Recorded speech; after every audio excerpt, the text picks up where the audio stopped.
Hi, today we're going to look at how to do a Hlookup, H as in for horizontal lookup. We previously looked at how to do a VLOOKUP in another video, but instead of looking up data in vertical columns, today we're going to look at retrieving data across horizontal rows. Okay, so to do that, let's look up the function in the wizard. And we go through the similar steps to the VLOOKUP. So the lookup value, we want to look up the person's name, and let's choose the table that we want to retrieve the data from. So again, we can either choose the table data, or we can simply choose the columns from which that data comes from. So the next thing is the row index number. And from the data before, we can see that the name is on top now, so we have to go down the number of rows that we want to retrieve. So the names are in the top column, so that's row number 1, and we want to bring back their position, which is in row number 2. So we simply put a number 2 in there. If we were looking to bring back the state, that would be 1, 2, 3 rows, so that we put a 3 in there.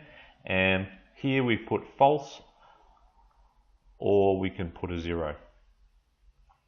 And that's brought that back.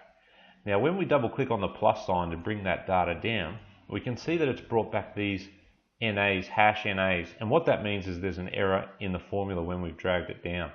The reason for that is because when we're taking the formula down, each time it's changing the data set to accommodate that. By looking up the data rows, it's going down each time. So here it's rows 2 to 4, here's rows 3 to 5, rows 4 to 6, but the rows we want to capture are rows 1 to 3 in that data tab.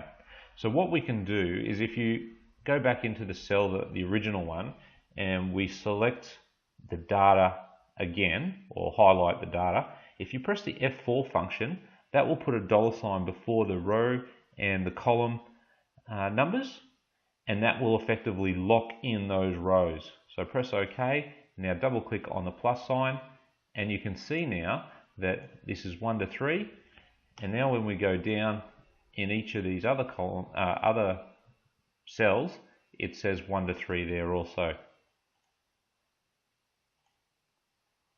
So this is another great lookup, and will save you loads of time as preferred to the manual method of looking up a name and then copying paste their position back into a report. So let's just automate these things and make our life easy. Alright, hope you enjoyed this today. Subscribe, and we'll see you next time.